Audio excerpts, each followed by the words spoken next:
আসসালামু আলাইকুম ভিউয়ার্স, আশা করি সকলে ভালো আছেন। এখানে যে বাড়িটি দেখতে পাচ্ছেন, এই বাড়িটি দুইতলা ফাউন্ডেশনের একতলা করা হয়েছে। তো বাড়িটি করার জন্য এখানে কি কি মালামাল ব্যবহার করা হয়েছে এবং কত টাকা খরচ হচ্ছে একতলা বাড়ি কমপ্লিট করতে, তো বিস্তারিত আলোচনা করব এই ভিডিওর মাধ্যমে। তো সম্পূর্ণ ভিডিওটি দেখতে পারেন যদি এভাবে আপনি বাড়ি করতে চান বর্তমান সময়ে। তো ভিউয়ার্স, এই বাড়িটি করার জন্য এখানে 12 মিলি রড ব্যবহার করা হয়েছে কলামে, গ্রেড ভিমে এবং ব্যাজে। তো এটি যদি তিনতলা ফাউন্ডেশন হতো তাহলে 16 মিলি রড ব্যবহার করার প্রয়োজন ছিল। এটি যেহেতু একতলা করা হয়েছে এবং দ্বিতীয় তলা করা হবে, যার কারণে 12 মিলি রড দ্বারাই এভাবে করা সম্ভব। তো এখানে ফাউন্ডেশনটি করা হয়েছে 4 ফিট বাই 4 ফিট ব্যাচ করে এবং 4 ফিট মাটির গভীরতা থেকে ব্যাচটি করা হয়েছে।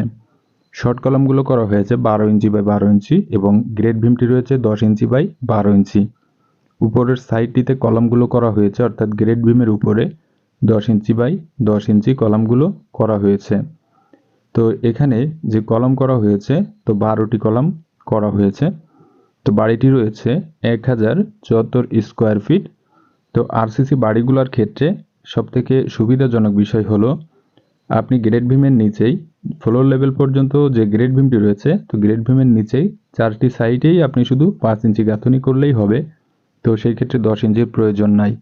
শুধুমাত্র ফ্লোরের বালু ধরে রাখার জন্য এই গাঁথনিটি করার প্রয়োজন রয়েছে, কারণ বাড়িটির সম্পূর্ণ লোড থাকে গ্রেড ভীমের উপর এবং দ্বিতীয় তলা করলে দ্বিতীয় তলার যে লোডটি থাকে তো সেটি থাকে ছাদের ভীমের উপর, যার কারণে আপনি গ্রেড ভীমের নিচে গাঁথনিটি 5 ইঞ্চি করলেও কোনো সমস্যা হবে না।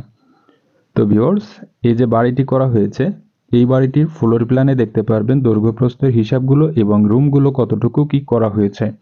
তো দেখেন এখানে ফ্লোর প্ল্যানটি এবং এটি দেখার পরে এ টু জেড খরচের যে বিষয়টি, তো সেই বিষয়টিও জানতে পারবেন।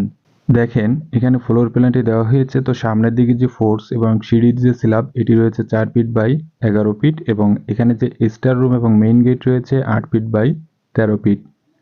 এখানে যে বেডরুমটি করা হয়েছে, তো এই বেডরুমটি 12 ফিট বাই 13 ফিট করা হয়েছে। এই সাইডে এটি রয়েছে ড্রয়িং রুম। তো এই ড্রয়িং রুমটি রয়েছে 12 ফিট বাই 13 ফিট। এখানে দুটি টয়লেট করা হয়েছে।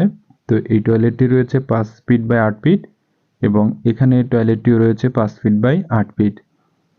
এখানে রয়েছে কিচেন রুম।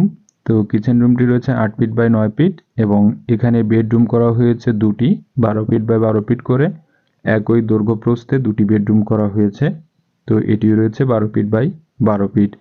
বাড়িটির মেইন দৈর্ঘ্য প্রস্থ রয়েছে, এদিকটায় রয়েছে 33 ফিট 8 ইঞ্চি, এদিকটায় রয়েছে 31 ফিট 8 ইঞ্চি। বাড়িটিতে মোট স্কোয়ার ফিট রয়েছে 1074 স্কোয়ার ফিট। এখানে জায়গার প্রয়োজন হয়েছে 2.47 শতক জায়গা এবং 1.49 কাঠা জায়গায় বাড়িটি নির্মাণ করা হয়েছে।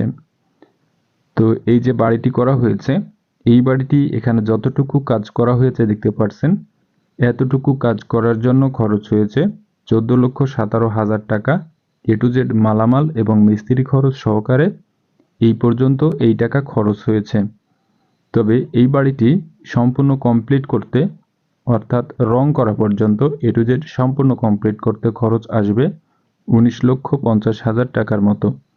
তো ভিউয়ার্স, এখানে যা কিছু করা হয়েছে এ টু জেড সব কিছুই বলা হয়েছে। তবে আপনাদের যদি বোঝার জন্য কোনো বিষয় জানার আগ্রহ থাকে তাহলে কমেন্ট বক্সে জানাতে পারেন এবং ভিডিওটি যদি ভালো লাগে তো লাইক, কমেন্ট, শেয়ার করতে ভুলবেন না এবং সম্পূর্ণ ভিডিওটি দেখার জন্য অনেক অনেক ধন্যবাদ।